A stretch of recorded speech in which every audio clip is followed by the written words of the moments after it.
नमस्कार, मी गणेश शिंदे. आपल्या सर्वांचं राजमुद्रा न्यूज लाईव्हच्या समाजमुद्रा या विश्वसत्रामध्ये मनपूर्वक स्वागत. आता महाराष्ट्रामध्ये विधानसभेची रणधुमाळी चालू आहे आणि या अनुषंगाने आपण अनेक उमेदवारांच्या मुलाखती घेत आहोत.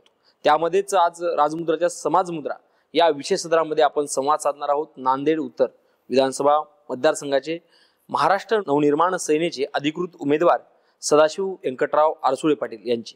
आणि सदाशिव व्यंकटराव आरसुळे पाटील यांचं सांगायचं म्हणजे त्यांनी मनसेचे तालुका शाखा उपाध्यक्षापासून शाखा अध्यक्ष असेल, सर्कल असेल, जिल्ह्यावर काम त्यांनी केलेलं आहे आणि जिल्हा उपाध्यक्ष पदापर्यंतचा कार्यक्रमावर चाललेला आहे. त्यासोबतच पद्मश्री विखे पाटील प्रतिनिधीच्या माध्यमातून देखील जिल्ह्याचे उपाध्यक्ष म्हणून देखील त्यांनी काम केलंय.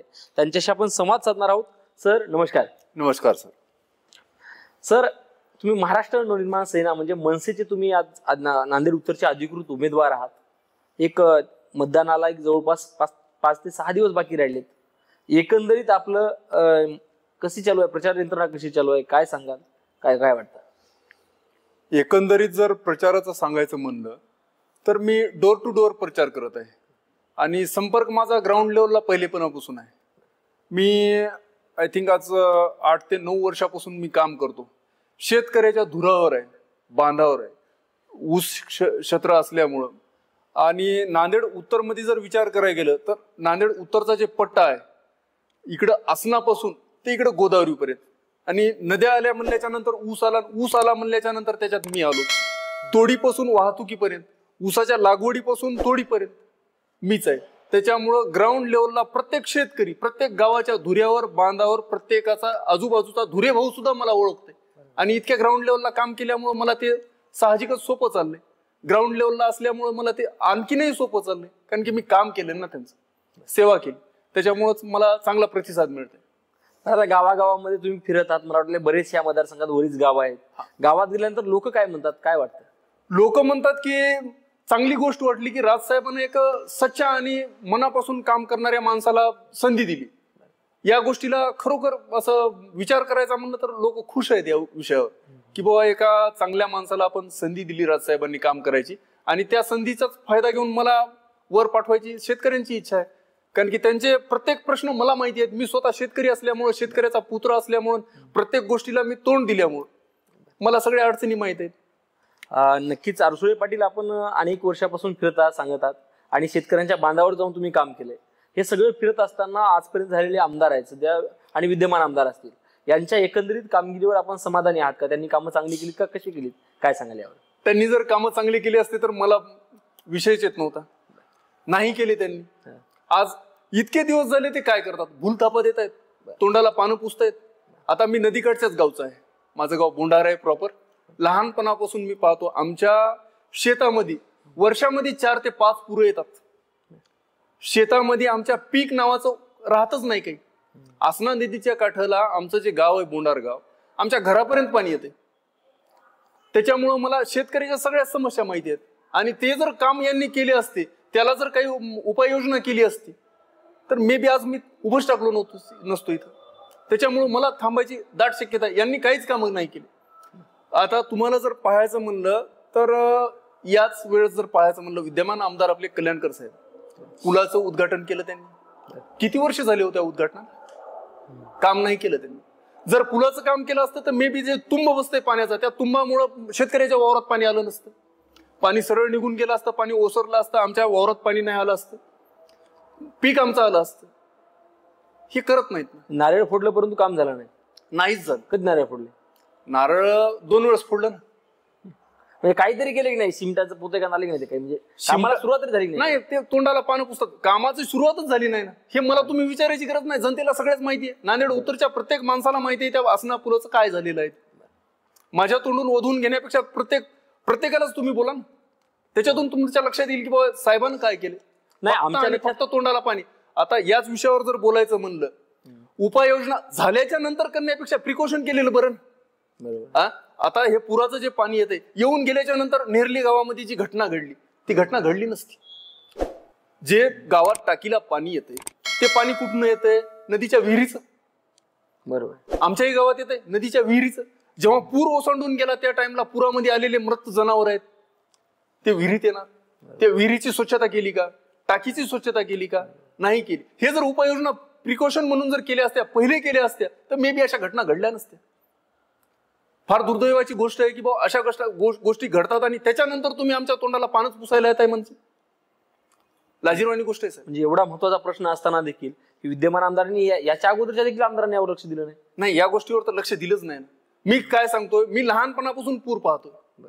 जे नदीमध्ये बेट तयार व्हायलेत, जे नदीचे पाणी फुटून शेतकऱ्याचं पीक वाहून चालले, याच्याकडे लक्ष द्यायला पाहिजे.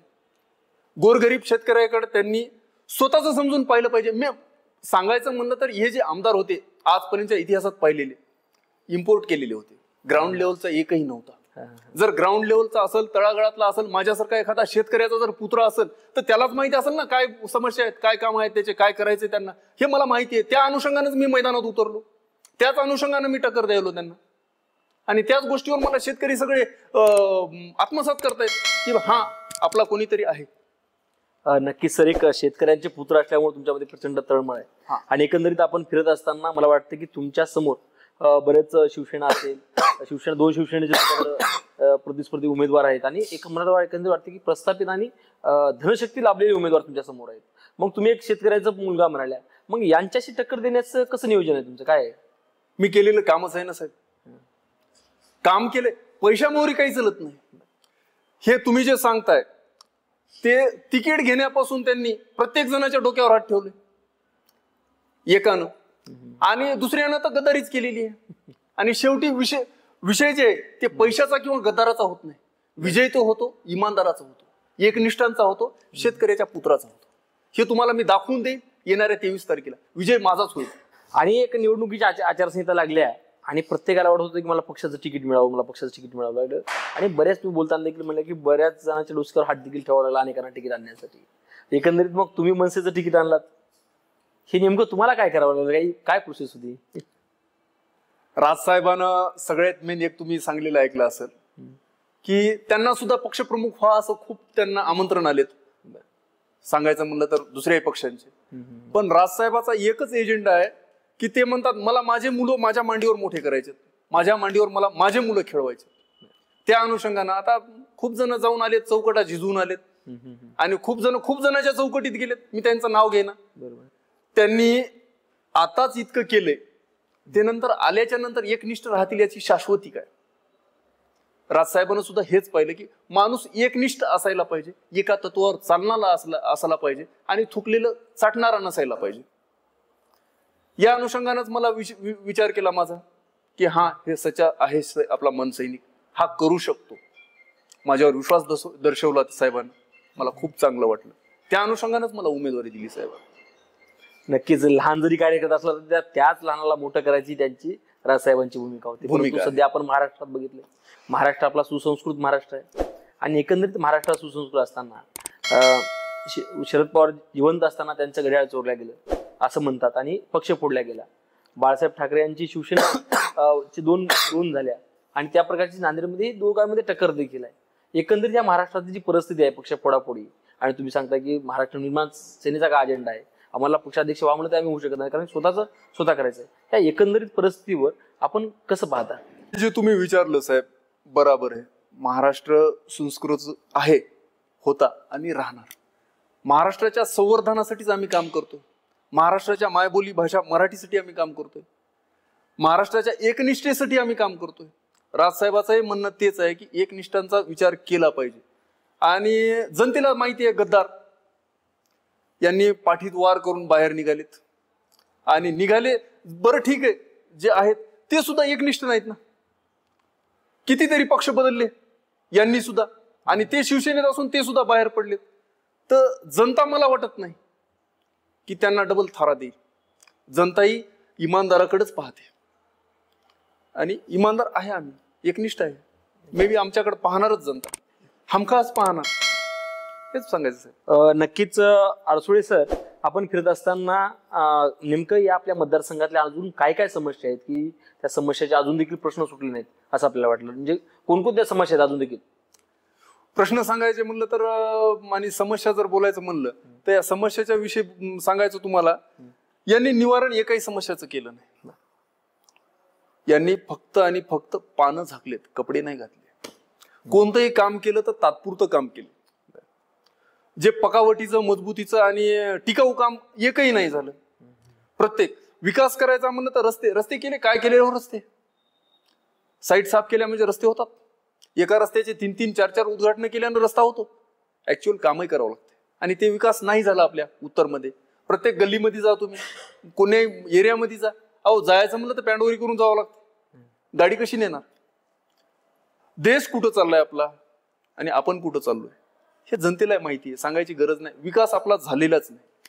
पण एक विद्यमानाकडून सांगले जाते की आम्ही 4,000 कोटीची 5,000 कोटीची कामं आणली. मग हे काय नेमकं? मग साहेब आता 5,000 कोटी मागं शून्य किती लागतात? आता हे गरीब माणसाला मला 1 रुपया सुद्धा भारता एवढा दिसते. त्या तितक्या कोटीमध्ये काम किती होतं हे तुम्ही मला सांगायची गरज नाही, या फिर मी तुम्हाला सांगायची गरज नाही, या फिर जनता मायबापाला सांगायची गरज नाही. गुरुतागतीच्या वेळेस झालेला विकास किती पैसे आले होते आणि किती विकास झाला. मग यावेळेस इतका पैसा येऊनही विकास नाही झाला म्हणजे नेमकं काय झालं हे मला तुम्हाला वेगळं सांगायची गरज नाही ना. पैसा फक्त आला, कागदोपत्री आला, काम नाही झालं साहेब. काम झालं मग पैसा कुठे गेला? मग आता हे मी तुम्हाला काय सांगायची गरज आहे? असं हा हे जनतेलाही माहिती आहे पैसा कुठे गेला. पैसा कुठे गेला हे तुम्ही मला विचारायची गरज नाही, जनताच विचारते त्यांना की एवढा पैसा गेला कुठे. ज्या टाइमला तुम्ही फर्स्ट टाइम होता त्या टाइमला तुमचं पाहिलंच आणि आता पाहताय गाड्यांचा ताफाच्या ताफा. आम्ही सिटी 100 फिरतो फुटक्या. हे सांगायची गरज नाही ना जनतेला. जनतेला माहिती आहे पैसा काही नव्हतं, आता ताप आहे. म्हणजे तुमचंही तसं स्वप्न, हा तुमचंही तसं राहील. मग आता माझं तसं राहणारच नाही ना साहेब. तसं जर माझं असतं तर मी इथं उतरलो नसतो मैदानात. बरोबर आहे. मी तसं ग्राउंड लेवलला काम केलं नसतं ना. मी असं यांचं काहीतरी तुटपुंज घेऊन रामराम केलं असतं. पण माझ्या तत्वात नाही गद्दारी. मी एकनिष्ठ आणि समाजाशी काम करणारा माणूस आहे. तळाळीचा कार्यकर्ता आहे, हाडाचा कार्यकर्ता आहे आणि काम करीलच आहे. नक्कीच सदाशिवराव, जर तुम्हाला यदा कदाचित पक्षानं संधी दिलेली आहे, जर या जनतेनं स्वीकारलं आणि सदाशिवराव आमदारच झाले तर तुमच्याकडे व्हिजन काय नेमकं? या मतदारसंघाचं कसं काम करणार तुम्ही? काय सांगायला? मतदारसंघाचं काम मी आमदार झाला म्हणण्यापेक्षा मी जर आमदार झालो तर जनता आमदार झाली साहेब. जनतेचा विजय झाला हा. हे माझा नाही विजय झाला, हा तळागाळातल्या शेतकऱ्याच्या एका मुलाचा विजय झाला, शेतकऱ्याचा विजय झाला. आणि जे तळागाळाचा विकासाचं बोलताय ना, मी आमदार म्हणजे जनता आमदार. जनता आमदार म्हणजे त्यांनी बोलावून मी काम करावं. मी त्यांचा पाईक आहे. जनतेनंच मला त्यासाठीच निवडून द्यावं की मला त्यांची काम करायची एकदाची संधी द्यावं. प्रामुख्याने तुम्ही कोणकोणते निर्णय घ्याल, कोणकोणती महत्वाची कामे कराल, काय सांगाल? शेतकऱ्याचे प्रश्न आहेत. शेतकऱ्याचे प्रश्न काय आहेत ते मला माहिती आहे. आल्याच्या नंतर मी करून दाखवेल. शेतकरी नंतर सांगतील. आणि शहरी भागाचा जर विषय करायचा म्हणलं तर डेव्हलपमेंटच्या नावाखाली वस्त्या वाढत आहेत, रस्ते कुठे आहेत? वस्त्या वाढतायत आपल्या, रस्ते कुठे आहेत? रस्ते करील, विकास करील, डेव्हलपमेंट करील. पहा दुसरे राज्य राष्ट्र कुठं चाललेत आणि आपण कुठं चाललोय. दलिंद्री, दरिद्री, गरीब रस्ते, रस्ते फुटलेले, व्यवस्था कोणतीच नाही हो. कुठं जायचं म्हणलं तर रस्ते नाहीत. विकासाच्या नावाखाली फक्त भूलताप आहेत आणि हे सगळे आम्ही काढून टाकील. प्रश्न आलेला प्रश्न मी येऊच देणार नाही. माझा प्रश्न, जनतेचा प्रश्न म्हणजे ते माझा प्रश्न. नक्कीच त्याच अनुषंगाने मी काम करेन.